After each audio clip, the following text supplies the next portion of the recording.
Hi, you are in the ladies' room with Dr. Donica, the only public ladies' room you can enter anytime without ever waiting online.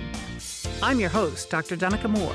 We'll be having real conversations with real women about really intimate issues.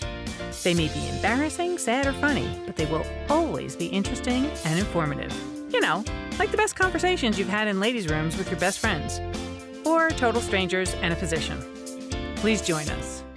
Welcome to episode 51 of In the Ladies' Room with Dr. Donica. Today I have a great guest. Jennifer Rawlings is an award-winning writer and performer who grew up in Salina, Kansas, went to college to study biology, and instead of doing that, became a stand-up comedian instead. Very similar. She is the proud mother of 5 children, and I'm guessing that's going to come up in our discussion, and lives with her family in Los Angeles. Now, you may have seen Jennifer on Comedy Central, CMT, PBS, Fox, VH1, A&E, CNN, HLN, Joy Behar, or on her recent TEDx talk. I actually got to meet her in person in New York City at a Read 650 event where I went to see one of our other previous podcast guests read her writing. And that was Sally Higginson, who I interviewed about losing virginity after divorce. Anyway, their topic, this is an event where writers read their work, and their topic was their first summer job. And Jennifer was hysterical. And I just had to say, you know, I loved your work. I have to have you on my podcast. I told her what the podcast was about, and she got it immediately. And she said, oh, after I had my second son, he ruptured my uterus, and he's been trying to kill me ever since. So I will let her tell the rest of that story. Let me just tell you a little bit about what a uterine rupture is. In general, and I don't know the details of her risk factors, but in general, a uterine rupture happens at some point in the end of pregnancy or during delivery or during labor from a prior cesarean with a low scar. It's rare. It occurs in less than 1% of women who are laboring after having had a C-section. So this is called a VBAC, or a vaginal birth after cesarean. This happens in about 5 out of 1,000 women with this type of scar. Now, women who have an up and down scar have a much higher risk. Uterine ruptures have also been known to occur occasionally, really, really, really, really rarely, in women who've never had a C-section. And that type of rupture can be caused by weak uterine muscles after several pregnancies, excessive use of labor-inducing agents like Pitocin, a prior surgical procedure on the uterus, or a very high use of forceps, which we hardly ever do anymore. Now, in addition to having shared the stage with Sally Higginson, Jennifer has shared the stage with everyone from the late George Carlin to the Vice President of the United States. She's a favorite keynote speaker. No, not the current Vice President. Let's just... I'm sorry, didn't I say the former Vice President of the United States? I just want to make sure that's totally clear. Okay, which Vice President was it? Tell. Oh, okay. So it was with Al Gore. Oh, he's my favorite ex-Vice President. I have a funny Al Gore story too. She's a favorite keynote speaker at events across the world, and is known for her wit and inspiration. In 2014, Jennifer was named one of the 21 change makers of the 21st century by Women's E-News. Now, Jennifer often leaves her brood of 5 children to entertain the troops, and I'm going to guess because she wants some peace and quiet. She's performed in over 300 military shows in Iraq, Afghanistan, Haiti, Bosnia, Kosovo, Macedonia, the UAE, Djibouti, Bahrain, Qatar. She's testing me now with all these countries. And dozens of other countries. It was during these trips to war zones that she added the title of documentary filmmaker to her list of accomplishments. Her powerful directorial debut, Forgotten Voices, Women in Bosnia, has received critical acclaim and has been invited to screen at film festivals worldwide. I highly, highly recommend it. Very, very moving. And several universities, including Harvard and UCLA, have included Forgotten Voices as part of their curriculum.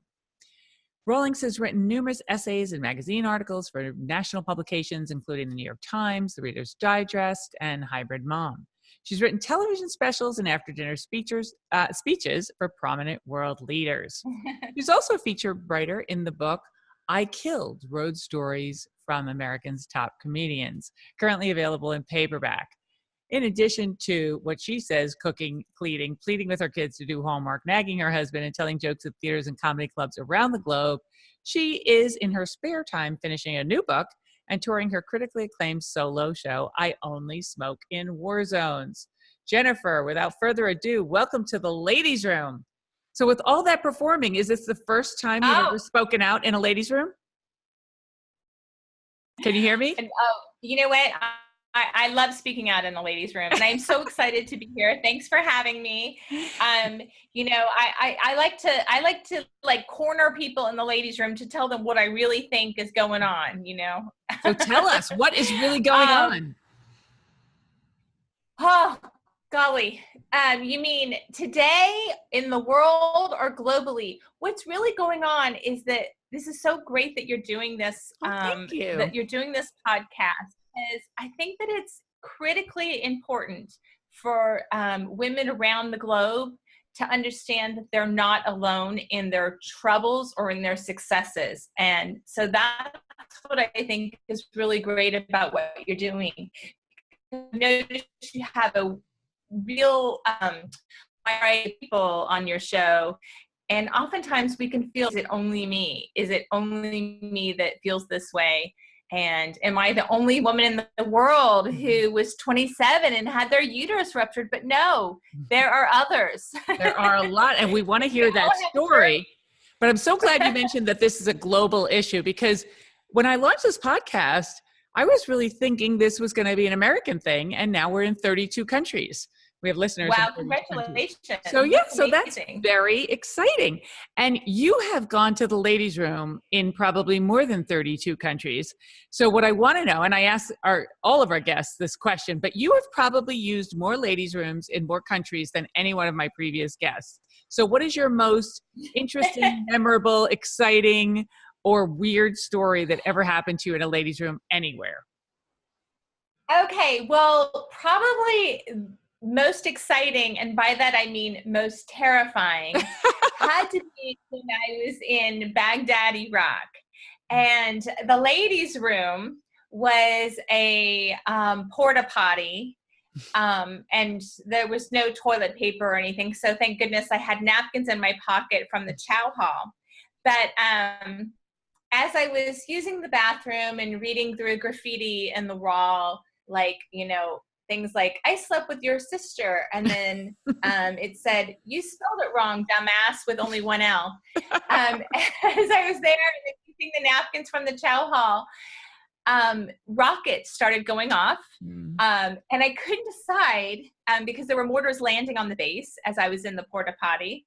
And I couldn't decide if I should stay or if I should run back to my tent.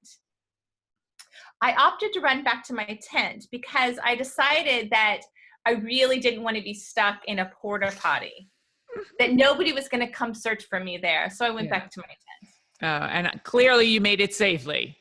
I made it safely. So what motivated you to do your first, I guess these are USO tours or performances when you went to entertain the troops? Well, okay, so it really started off as a gig, you know, it started off as a work thing. And, but then once I went to one, I've done over 350 shows for the military in over 65 countries. And once that continued, I realized, you know, I really need to know with my own eyes and my own ears what's really going on in the world. Mm-hmm. And once I did that, everything shifted. Even though my background is a stand-up comic, it's really going to war zones that has informed the last several years of my life.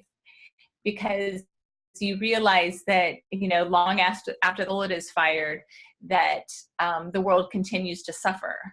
And that is especially true with women and how that falls on their shoulders. And so that's how I got started. It got started as a gig, and then it continued as I have to know, and I want to share what I know with others, because I remember one time reading the newspaper and like crying about what was going on in the world. And as I was crying about it, my daughter's like, what are you crying about, Mom? Because it was about this woman in Darfur whose child was starving to death. And I'm like, well, honey, it's just so sad what goes on in the world and how people suffer. And she's like, well, crying's not going to do anything. What are you going to do about it? And how old was she at the time? I think that oftentimes she was a teenager. She was probably like 15, 16, 17, something like that. Well, I got the fact that she was I got the fact that she was a teenager based on the inflection in your voice. Yeah. Well, because what I really thought, well, what am I going to do about it? I'm going to smack your face, but I can't because I live in California. But I think the thing of it is, you know, we tell our children that they can do anything that they set their minds to. But once we become moms, and not even, and I would say that this is even for people who are not moms. Oftentimes, women, we don't believe that for ourselves because we put others first. Mm-hmm. And so, when my daughter asked me, what am I going to do about it? I really took it as a personal challenge that I have to believe what I say to them, or else they were going to forever doubt me. Yeah. Now, what age range are your children? So I have 4 biological children that I had within a 7-year period. And then my stepson is the same age as my oldest son. So now my kids are 20 to 27. So who's the one who tried to kill you? Oh, well, that would be number 3 biological child. That would be my Noah. He's my wild card. And I was all of 27 years old when this happened. Sinai Hospital, one of the finest hospitals in the world. And a first-year resident saved my life. Wow. I was given Pitocin, which apparently, I know I shouldn't have been, but and that's the other thing is my 27-year-old self, I didn't know to question the doctor. Now, obviously, by the time he was no longer my doctor after the birth, but, I thought that he knew what he was doing. And had you had previous C-sections? I had a C-section 15 months prior to that, and he gave me Pitocin for 19 hours without checking on me. Wow. And you know how, like, when you're in labor and they have you hooked up to the heart monitor, and like the heartbeat is usually like 120 or something like that. I was in terrible pain despite being given an epidural. And I looked over and the heart monitor said 12. Hey. A first-year resident came running in when he saw the heart monitor because he thought it had fallen off or something. Right. Or had been in the wrong spot. And he checked it and it was in the right spot. And he looked at me and he said, have you had any surgery in the recently? And I was so out of it, not realizing what had happened to me, and not realizing at that moment that I'd already lost 3.5 liters of blood when he was asking me this question. I said, yeah, I had a C-section, and I was like, not too long ago. And then I'm kind of like, I'm trying to look for words because I'm so out of it at this point. And he unplugs me from the wall and starts running me down the hallway going, she's crashing. We got to take the baby now. She's crashing. And so this first-year resident, I had lost 2.5 liters of blood. My son Noah had an APGAR score of 1 when he was born, had to have cardiac resuscitation, and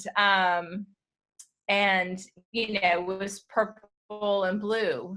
And to this day,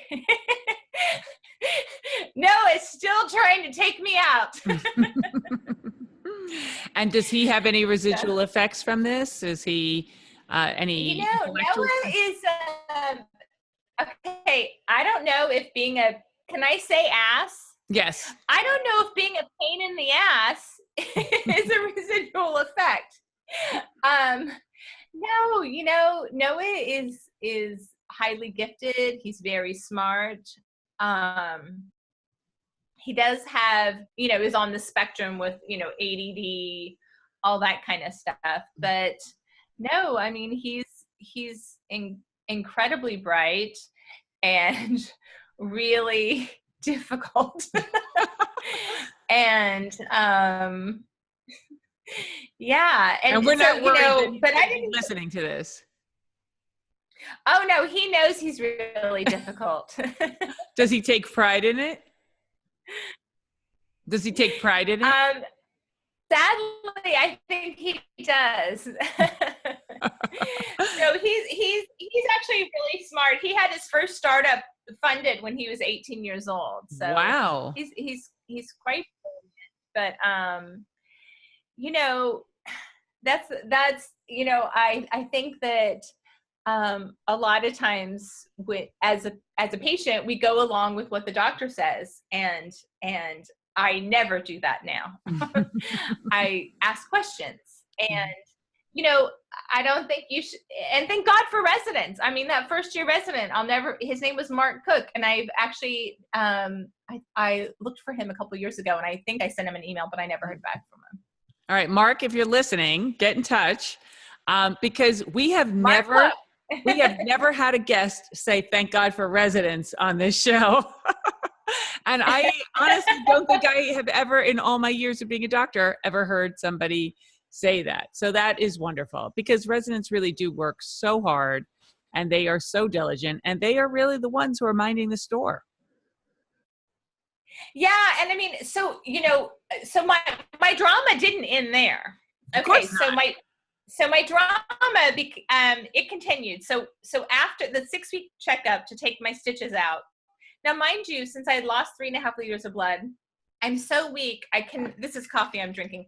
I couldn't even pick up a cup of coffee. Mm-hmm. And I have a 3-year-old at home, and my son Joshua was 15 months and was still not walking because he was stubborn. So I have my hands full, and I go for my checkup.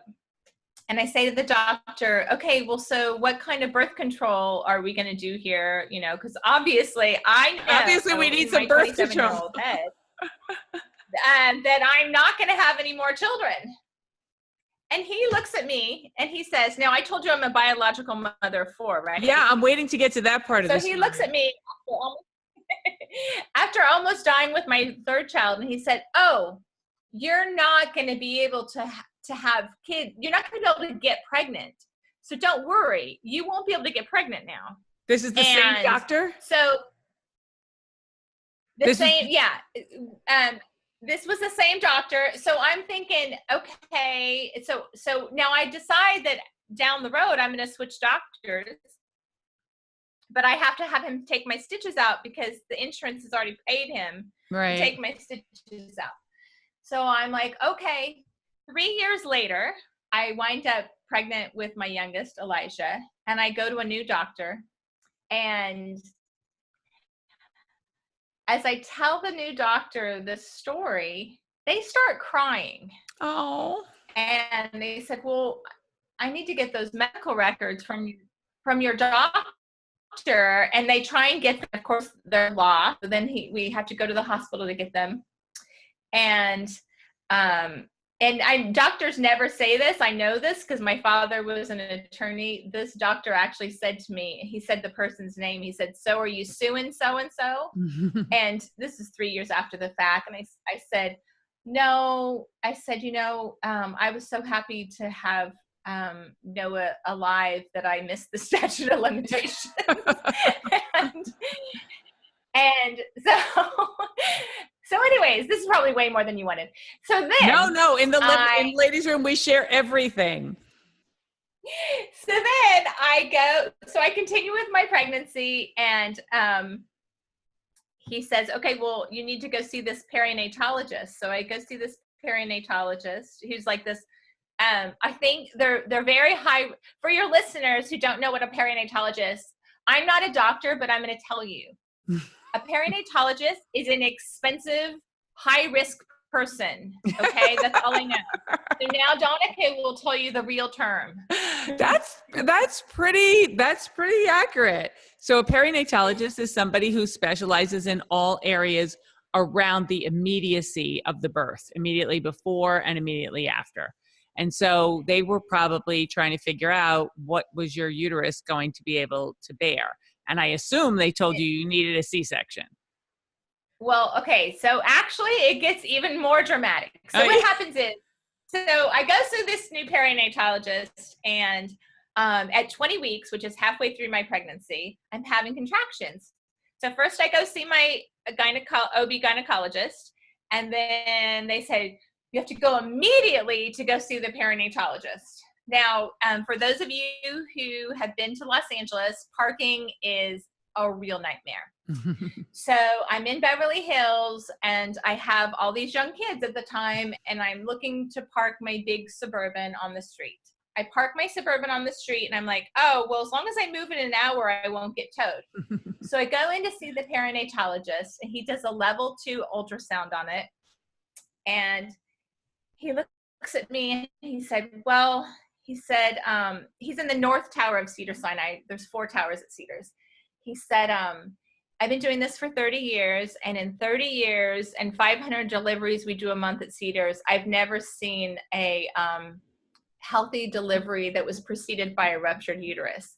He said, at 20 weeks. Doesn't that make you feel good? He goes, your uterus is paper thin, and you need to terminate this pregnancy because you're going to die, and so is the baby. Oh. Now, this had nothing to do with like abortion or anything like that. Like, it had nothing to do with any kind of stance on that. I just knew because I'm a well-trained comedian who almost majored in biology in college. Yeah, so I read one book and on biology. So I said to the doctor, I said, well, I'm not going to die, so let's get a new plan together. and he like looks at me, and he's like, I have to talk to your husband about this too. He goes, this is really serious. And so I said, let's get a new plan together. So he puts me in a wheelchair, and I said, oh, I can't, I got to go. He goes, you need to go and be admitted to the hospital right this minute. And I said, oh, I can't. I got to go move my car. I'm going to get towed. And he said, no, you're not going to go anywhere, and you're not going to walk at all. And so I then go from the North Tower to the West Tower. And this is when I should have dawned on me that things were pretty serious, because I got a bed in the hospital. It's a private hospital. I got medicine, and 2 kinds. And 3 different doctors came in to see me before they asked for a copy of my insurance card. Oh my gosh. So, that's when it should have dawned on me. No, it's serious. That was November. That was like November 17th. I did not leave the hospital until that following January 28th. Aye, and was your car towed? Thanksgiving, Christmas, New Year, and my car got towed. 2 of my kids' birthdays in Cedars-Sinai Hospital, and they let me put up lights in my room on my Christmas tree. And so anyways, I'm proud to report. So my son was born, my youngest, at 30 weeks. By C-section. And was 4 pounds by C-section. And just to make sure that I wasn't going to get pregnant anymore, I tied my own tubes.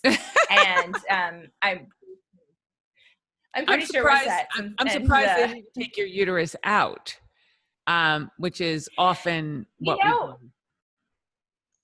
Yeah, so I asked the doctor, this was a new doctor, about that, and yeah, I guess I was kind of surprised by that too, but he said probably had more, I'm thinking it might have had something to do with my age, because I was only like 31 when this happened, and he said that can you would know because you're the doctor here. He said that can really jumpstart like menopause and something, or stuff when you have your uterus.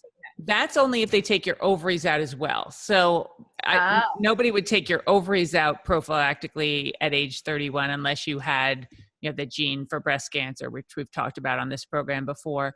But one of the reasons that they might not take it out is because there is a lot of reason to believe that having your cervix in, which is just the opening to the uterus, can actually maintain your sexual function. So they may have been thinking about that. I see. I'm surprised, back to what the first doctor told you about not giving you birth control and saying, oh, you won't be able to get pregnant. I don't get that because, and I'm wondering if that was a communication issue where he was thinking out loud and saying, oh, you can't get pregnant, meaning you shouldn't get pregnant, but then not offering you contraception is insane.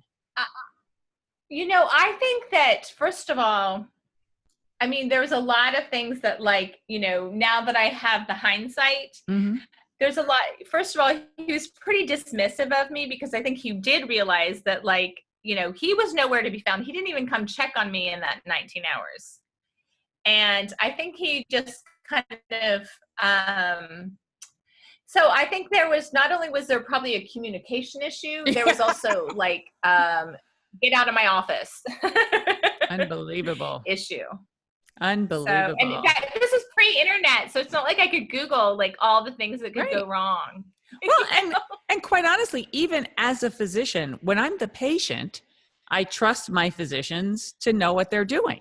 And you think if you do a good job picking a good doctor at a good hospital with a good reputation, they know what they're doing. And you shouldn't be expected to be the doctor and to be challenging everything, that especially when it's presented to you as so incredibly routine. I will tell you that you're talking to somebody who was on Pitocin for 7 days with her first child.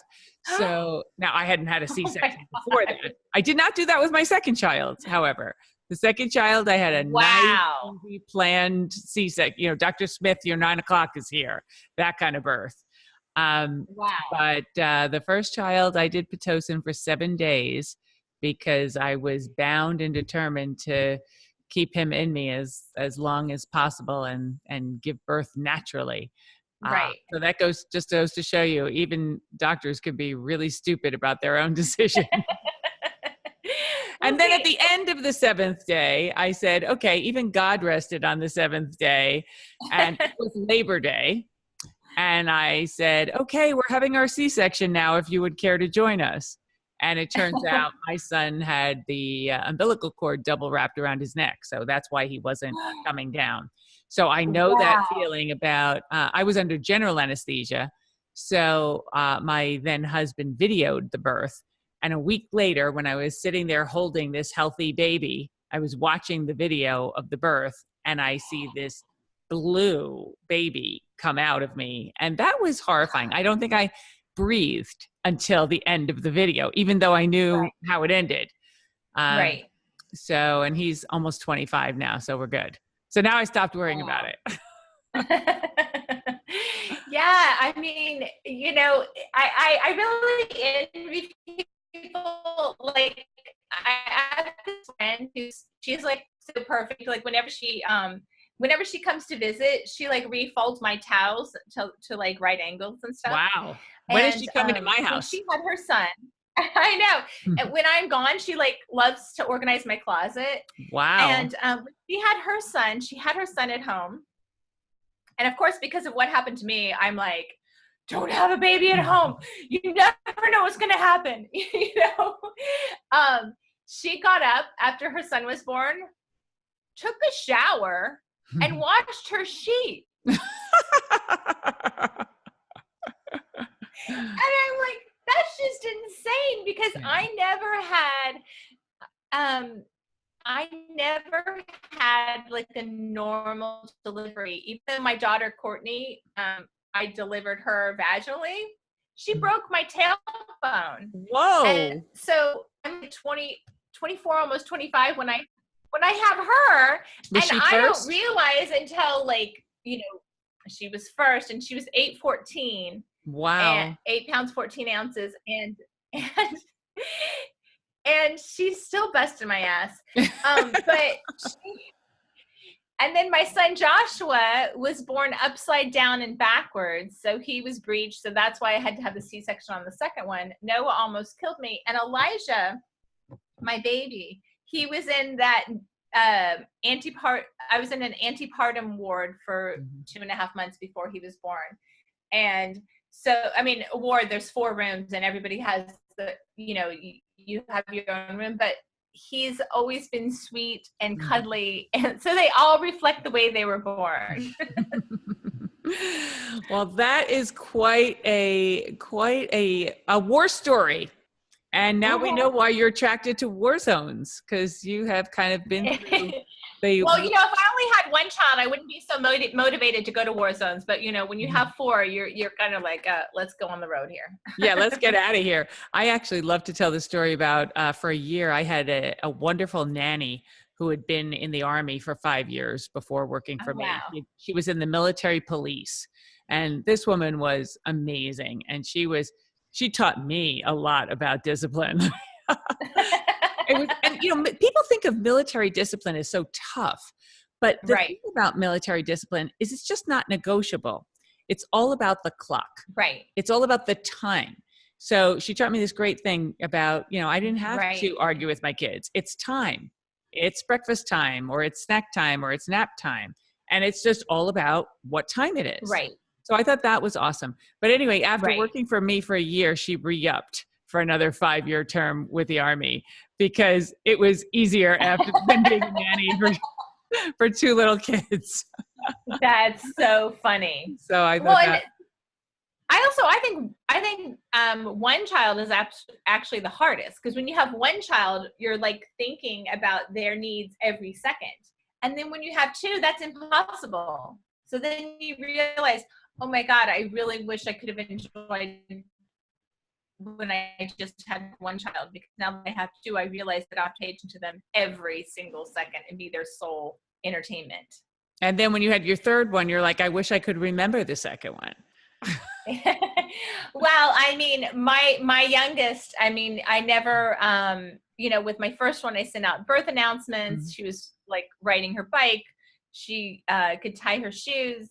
I'm still not sure if my youngest one can tie his shoes, because I basically went with Velcro. I was going to say, but now we have Velcro. Yeah, I'm the oldest of 6 kids. So I felt like I had 5 children by the time I was married.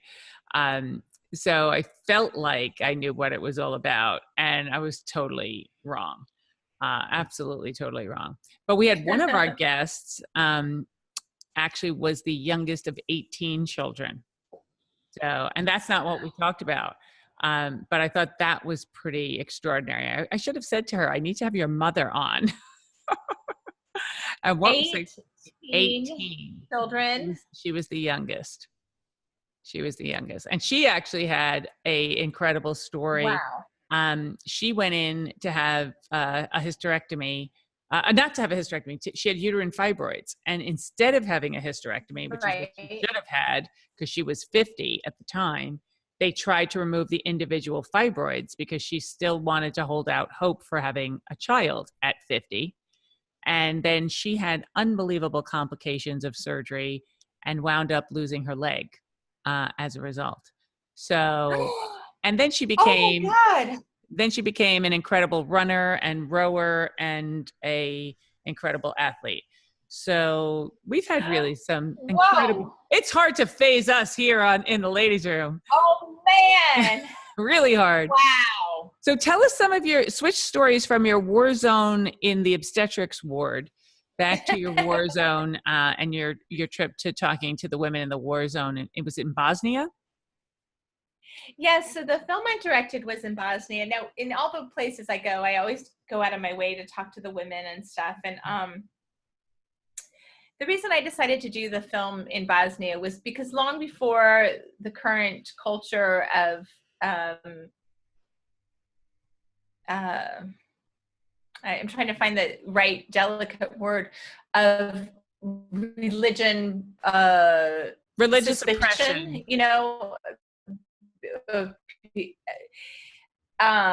Yeah. We're not delicate in the ladies. We call things okay. So long before there was all this, people who were suspect of people because they were Muslim. The thing about Bosnia is that for decades, the Muslims, the Catholics, and the Greek Orthodox lived together in harmony. And then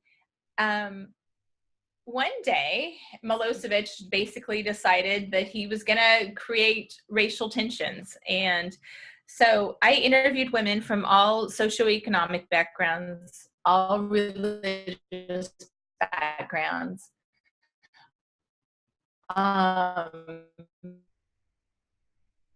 of all ages. We're losing you a little bit on the audio. I chose Bosnia because you see women in that film, you can see yourself having coffee with them. Okay. We're losing you a little bit on the now? audio. Yeah, it's back now. Can you get a little closer, maybe? Yep. To your computer? Yeah, I think it's like 112 degrees here, and so I'm sure Time Warner is like deciding not to work very well. So long before, so I decided to go. Sorry, backtrack. All right, I decided to go to Bosnia because you can see yourself having coffee with these women. Mm-hmm. And so I met women from all different backgrounds, all different religions, all different ages.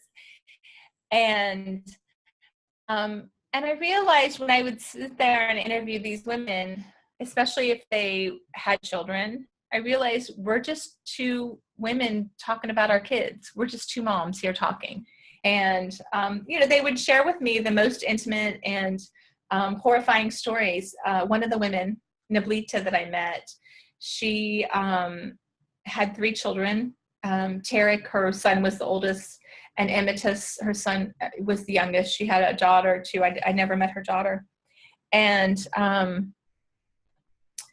Emitus, 9 years after the war was over, was outside playing with his best friend.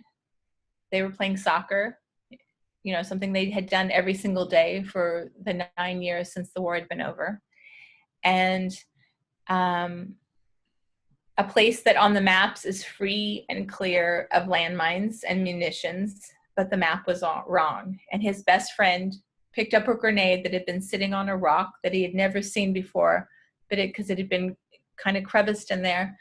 And his friend died instantly. And Emitus was only a couple feet away, and he had lost so much blood that he died on the way to the hospital. And so when I say about that war continues to destroy lives long after the last bullet is fired, I had never imagined that I'd be interviewing a woman who lost her son 9 years after the war was over. But and that's what happened. The stories that you shared in your TED Talk, which I'm not crying now because I was crying then when I was listening to it. So I was prepared this time for that story. But it's so incredible. And it's not just bullets and grenades and landmines that kill people 9 years after war. It's polluted water and bad air quality. And poverty and corruption. And oppression and imprisonment and poor medical care and poor housing. And all of these things that we not only see in war zones, but we were also seeing in Puerto Rico, for example, in the aftermath of the Hurricane Maria disaster. So we see this in a lot of public health situations as well, that we see the devastation, and the medical term is morbidity. Which means sick. It's just a fancy word for awful sickness. Years and years later. And in some cases of war, of course, in Hiroshima and Nagasaki, we saw the effects of war in the next generation, from the radiation exposure. Right. So tell me about some of the other ongoing health problems you saw with the women in Bosnia. Well, I think there's one point when we get back to 63 countries and going to war zones for 20 years, the true weapon of mass destruction in the world is poverty. It's what? Without a doubt. I didn't hear that. So for instance, I said the true. Okay, are we back on? Okay, yeah, there we go. I think my internet's being temperamental right now. The true weapon of mass destruction in the world is poverty. Absolutely. And that's what I know for sure after 63 countries. And I went to Haiti after the earthquake. I would say some of the major kind of things that I've seen, I not only did I see this in the Balkans, but I saw it in Haiti after the earthquake, in Djibouti, Africa, which is on the Horn of Africa. It's one of the largest recruiting grounds in the world for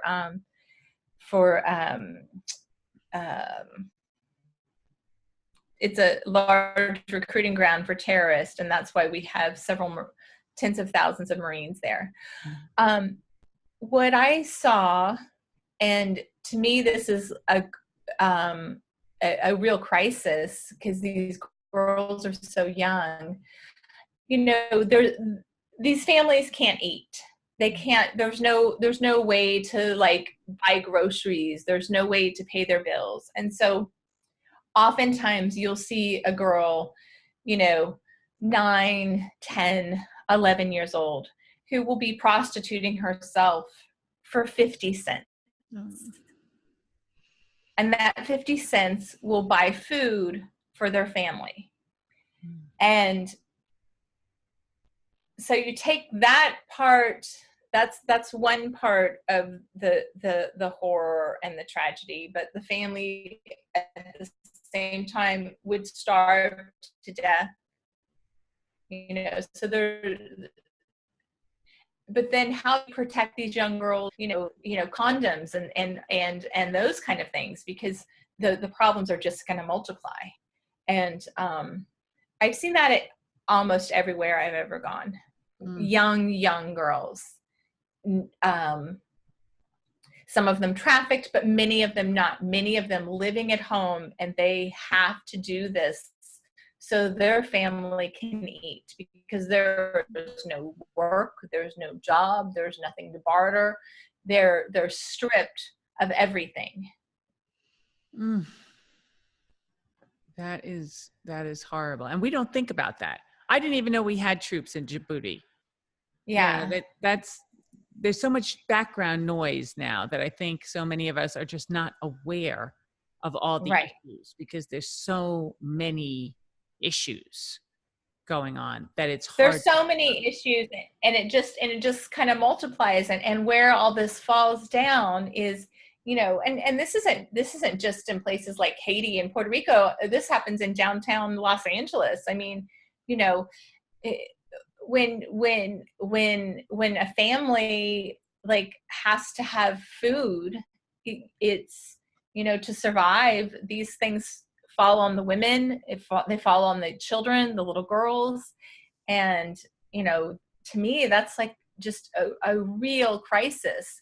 One of the things I tried to do when I was in Djibouti was I befriended one of the military nurses, and, we tried to make arrangements, kind of money through different people to get girls condoms. And we don't know if they went, and she tried to teach these girls how to use them, or how to ask the people, because the having sex to exchanging sex for enough money to buy food wasn't gonna stop. But what could stop is perhaps you could save them from diseases. Yeah, and you have to wonder if they actually use the condoms, or if they turned around and sold the condoms. Upsetting. Yeah, that is really, really upsetting. Anyway, I could continue talking to you all day, but we are losing you frequently. Okay, and sorry. I don't want to lose our audience before they hear where they can, hear about your movie, where they can see the documentary, where they can see your TED Talk and all that stuff. So first, tell us your website. Jennifer? All right, so my website is jenniferrawlings.com, Rawlings,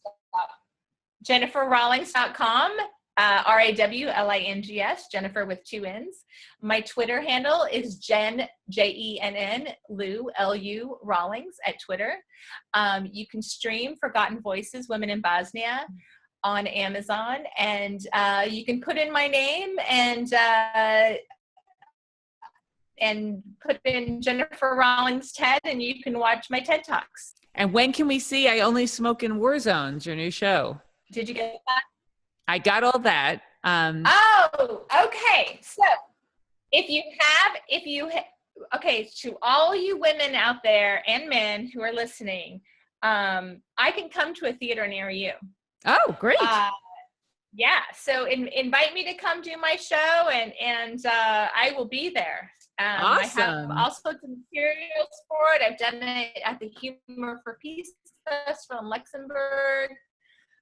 the Mac Theater in Cleveland. I've been at the Whidbey Island Theater for the Performing Arts. I often perform it in New York City. So, and now you have invite me to your hometown, and I will be there. And now you have been in the ladies' room. Anyway, it has been great talking to you. I'm so sorry about the audio problems. Thank you. I didn't hear you. I said, thank you so much. I really loved being here. It was amazing. It was great meeting you, great seeing you perform live in person, and great talking to you today. So I hope everybody else can enjoy this and can see you in all your other venues with much better audio. Anyway, thanks again. Monica. Take care. Bye. That's all we have time for today. But let's keep the conversation going on Twitter or Facebook at Dr. Donica. And please join us next week for another episode of In the Ladies' Room with Dr. Donica. Real conversations with real women about really intimate topics.